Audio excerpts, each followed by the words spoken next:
We gave little stickers out, like vinyl stickers that they can put on their computers. Yep. And we see them on things all the time because people want to do that. We did magnets once, for cars to celebrate the 50th anniversary for a practice.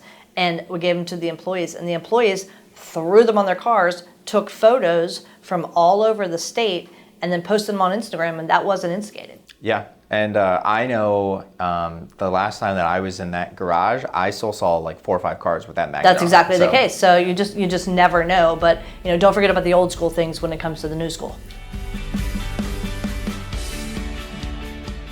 Hey there, welcome to the Dr. Marketing Tips Show. I am Jennifer. And I'm Corey. And today we're going to talk about a different type of marketing that sometimes doesn't get as much action from a marketing perspective, but that's marketing internally and then using internal marketing to attract patients.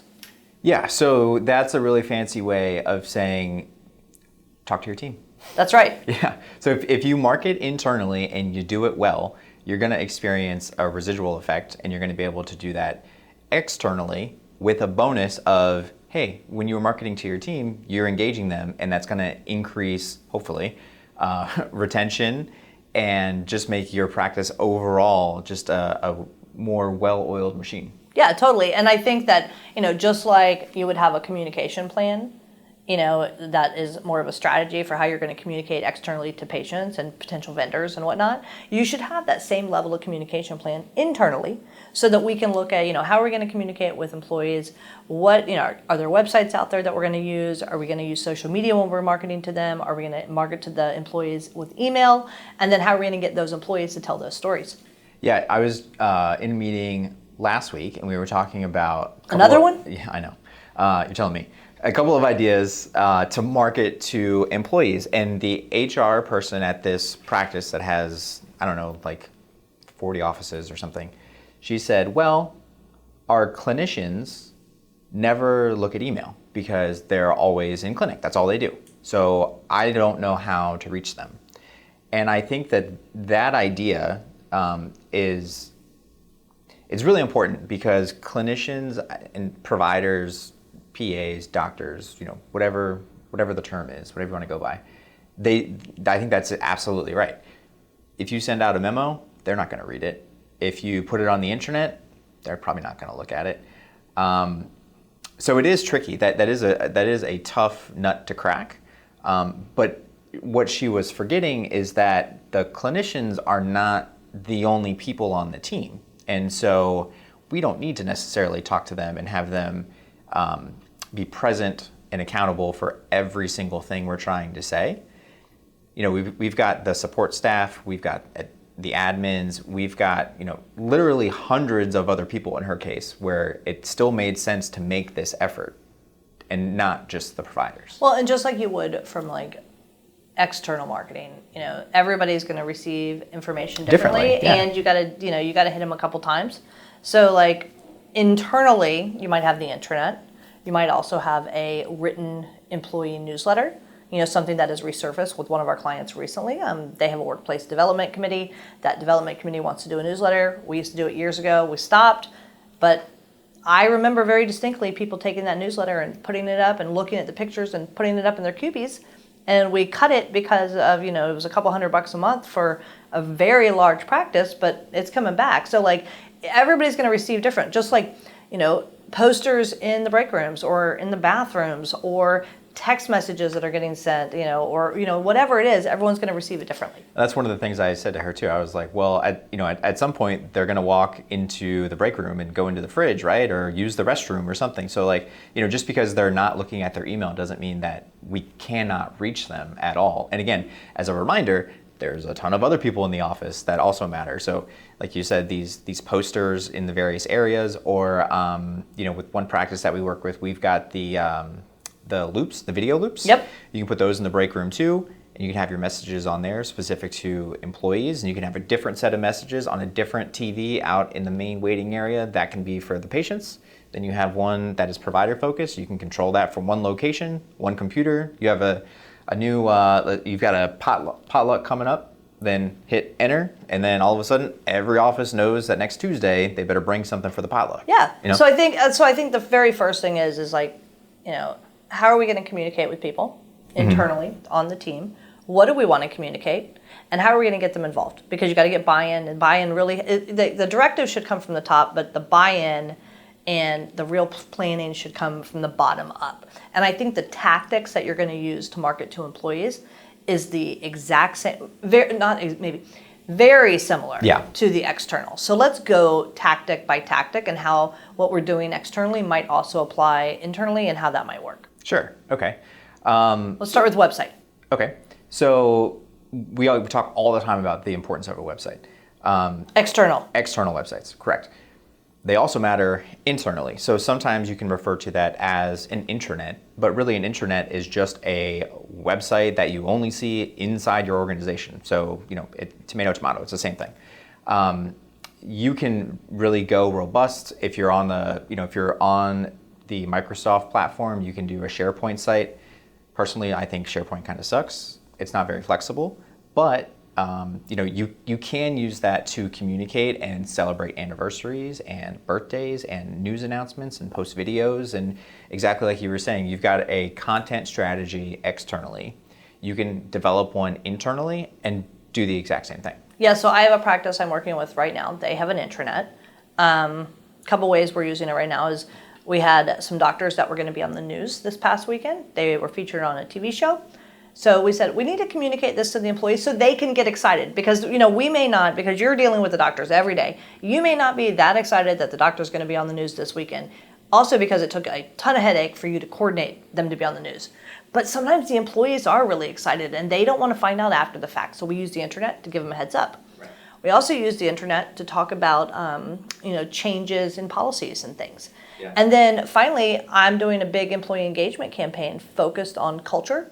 So what we've created on a SharePoint intranet is a social media feed that it's only internal, but it's all of the different photos and activities and things related to the culture building program that we're running. And this way, there's a constant home for it. Right. So you have these values that you film, right? You have different team members, and they just say, this value is important to me, and here's how I use that in practice every single day.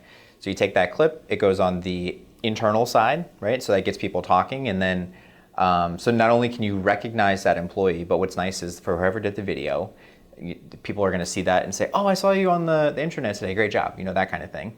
If you want, you can then take that video and use it externally, let's say on LinkedIn, to say that our culture here is a place where you are valued, you matter, you can grow. Here's so-and-so talking about whatever their story that started 15 years ago at the front desk, and now they're the head of the practice. So now you're taking that internal piece and then you're using it externally to recruit, to make that team stronger. Absolutely. So let's go into that. So how do you take the concept of social media, and what concepts are tied to internal marketing? And so as a jumping off point, I think LinkedIn is one. I think you're working with a practice right now that's using LinkedIn not to market just the practice, but to market it to attract employees. Yeah, exactly. And that is actually not the video idea, but something very similar is what we're talking about doing. So, we know that work-life balance is important, culture is important, salary and benefits, all of those things help sort of decide if someone's going to come work for you or not.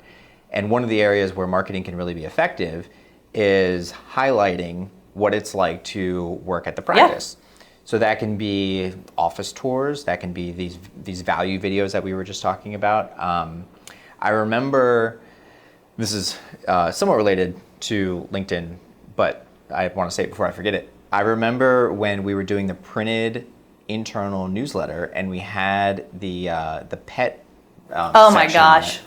And people were so excited. They were excited about that for probably like 4 months, like leading up to it, and then after the fact, just because everyone was sharing photos of their puppies. It's little things like that where you can really. Well, it creates engagement with employees, and it gives them something to talk about that's more personal and to get to know each other and to like change the mindset slightly. Yeah, and again, because you kind of forget that maybe if you're listening to this, you're probably in a position where you talk a lot to the key stakeholders and the leadership at the practice, and you have some dealings with particular employees.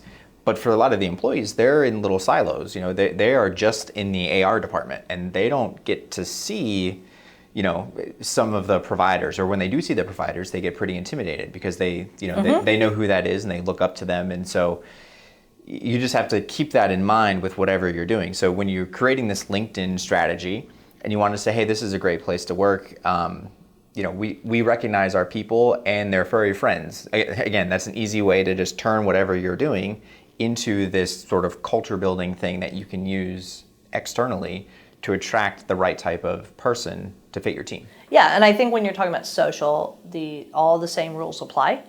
But then also you've got like when we're talking externally about claim your directory listings, make sure that your information is correct everywhere. It ties very close with social and online reviews. The same thing applies from an employee engagement and an HR perspective. You have to claim those reviews on Indeed. You have to claim Glassdoor. You need to make sure the photos are current. All your job openings are current. You need to realize there's going to be reviews online. That's all part of that internal/external marketing. But if you're looking to attract employees, then you've got to get your hands around that as well. And then, also if you're having dissent within the ranks at your practice, you need to get your hands around that, whether it's through culture building, whether it's through really true employee engagement activities, because those employees are going to leave those reviews from a negative standpoint out there for the world to see on Glassdoor. Yeah, and the flip side of that is true too. So if you want a certain type of employee and they're willing to do it, and we've had success with this too, go get testimonials from the employee talking about how great it is to work at the practice and share their story. And then you can take that story, and I think it's really important not only to share that externally, because that is a perfect recruiting tool, but share it internally too, because that's gonna let other people are in that team and in that location and in all of the locations know who they're working with, like who these people are, that they are in the trenches together, they're on the same team, and this is their story, this is where they started, this is where they are now, and this is sort of the path to wherever they want to go. And that can be inspiring to someone who, maybe they're on the fence and they're like, I don't know if this is really the right fit for me. Maybe they see that story and they say, okay, well, I didn't think about that potential opportunity. All these opportunities for me. This is, yeah. And those opportunities you can share on the intranet, you can Right. share with employee stories, you can run them on the break room TVs, and you can include them in Glassdoor and on all your social media. Like, it just makes sense. Just like we would say, go get patient testimonials. Same thing. Get the employee testimonials too. Yeah. And you said something at the top, different people receive information differently. And so I think that one of the key takeaways for me is just over communicate. Yes. If there's a new policy, and just again, circling back to that example at the top, okay, should it go on the internet? Absolutely. Why wouldn't it? Should you send out an email? Absolutely. Why wouldn't you? Should you put it on a poster? If it's that important, do it. Because you want all these different touch points so that whenever the team is going throughout their day, they're going to be reminded of this thing and they're going to see it a couple of times, and you want them to get sick of seeing it. That's kind of the point, right? So you have all these different avenues where you are putting it in front of their face. Absolutely. So another thing we do in marketing is we will run like nurture campaigns and educational campaigns via email. Take that same concept and move it over to your internal marketing. One example, like specific example that we do, is we take employee handbooks, turn those employee handbooks, summarize them into a digital employee handbook, and then we make sure that there is a email drip series for every new hire so they get the exact same training, whether it's about the employee handbook. 2 weeks later, it's about patient experience and how you are impacting the overall experience of the patient. 2 weeks later, they're getting an email series that is specific to here's what our culture program is all about. Here's what the culture of the practice is. They get a video from the CEO. You can use those same concepts that you're going to use to attract patients to nurture and make sure everybody's on the same page internally. Yeah, I was talking to a practice that they just got a new CEO, and he went around to each of their 50 plus offices and visited with the team, which I think that would take all year. I think that's great. And I asked him, I was like, okay, but let's get him on video so we can scale that. And they were like, oh, well, he doesn't really like video. And I said, well, he's going to like video a lot more than losing 3 months getting back to all of these offices. Especially if you've got turnover. Right, because there's no way he is going to get up and running and then be able to carve out time to go to 50 different offices across 5 or 6 states, whatever it was. It was that it's just not scalable. It's not doable. Mm-hmm. So that is a great way to market internally, and then whatever that message is, part of that can probably be cut out and used externally too. So you're killing two birds with one stone. You're getting the message out.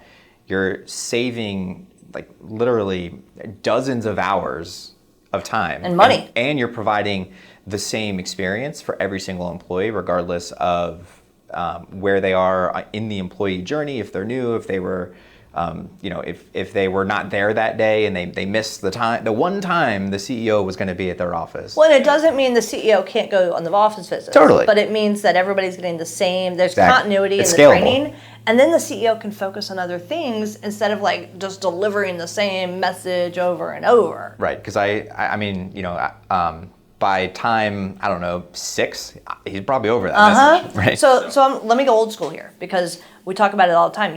So now that there's COVID's a different thing now. We're back at doing health fairs, and we're back at doing community events and handing out swag. You should also be handing out swag to your employees. Yeah. Give them the lunchbox with your logo on it so that they can take it, or give them the grocery bag. So when they go to the grocery store, they're using their recyclable bags are yours, or give them scrubs, or give them the opportunity to buy a polo, because they're going to go out, they're going to leave your practice, they're going to go pick up their kids, they're going to run to the grocery store, or the liquor store, or wherever they're going, and it's going to have the name of your practice right here on it. Yeah, and I think not everybody, a lot of practices do that once a year for Employee Appreciation Day. They pick a day. It's Not everybody. No, but a lot of practices do Yes. that. And so it becomes kind of an expectation. So I would say, and definitely still do that if that's something that you already do, or if it's something you're thinking about doing, great.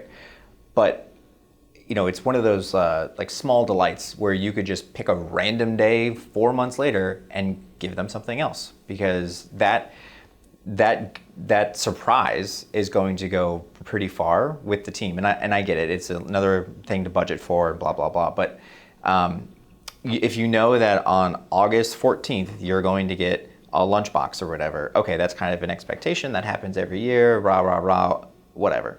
But then, 6 months later, you get a t-shirt, you're going to go home and people love shirts. They're going to talk about that. That's true. It sounds silly, but it's a small gesture that works internally, which will translate externally, and it's really going to make someone's day. And it's a small thing that you can do to again, just sort of instill that goodwill and build that culture at the. Yeah, I'm always surprised at how many of our team put the stickers. We gave little stickers out, like vinyl stickers that they can put on their computers. Yep. And we see them on things all the time because people want to do that. We did magnets once, for cars to celebrate the 50th anniversary for a practice, and we gave them to the employees, and the employees threw them on their cars, took photos from all over the state, and then posted them on Instagram, and that wasn't instigated. Yeah, and I know the last time that I was in that garage, I still saw like 4 or 5 cars with that magnet. That's on it, exactly the so- case. So you just never know. But don't forget about the old school things when it comes to the new school. Yeah, absolutely. I think that that marriage of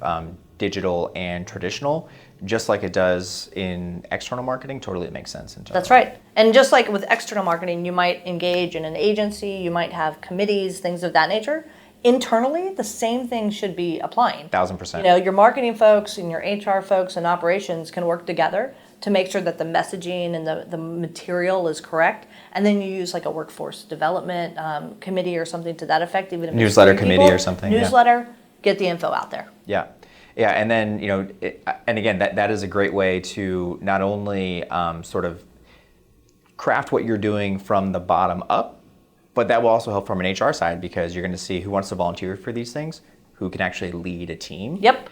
And that's going to benefit the organization in multiple ways. That's right. So I hope that out of this episode, if you take anything away, it's 1 or 2 ideas that spark your interest in making it better for your employees, and looking at internal marketing as just another great way to grow your practice, whether it's with people or whether it's attracting talent or attracting patients. It's all tied together at some point. Yeah, absolutely. So if you can take those ideas, you're going to attract better people, you're going to retain them, and then you can use those ideas for something else, which is great. That's awesome. All right, with that, I'm Jennifer. I'm Corey. We'll see you next time on the Dr. Marketing Tips Show. Thanks a bunch. Bye, guys. If you want more like this, hit like and subscribe so you'll always be alerted to new episodes when they come out. And if you want information about us, visit us over at insightmg.com. That's insightmg.com. We'll see you on the next episode.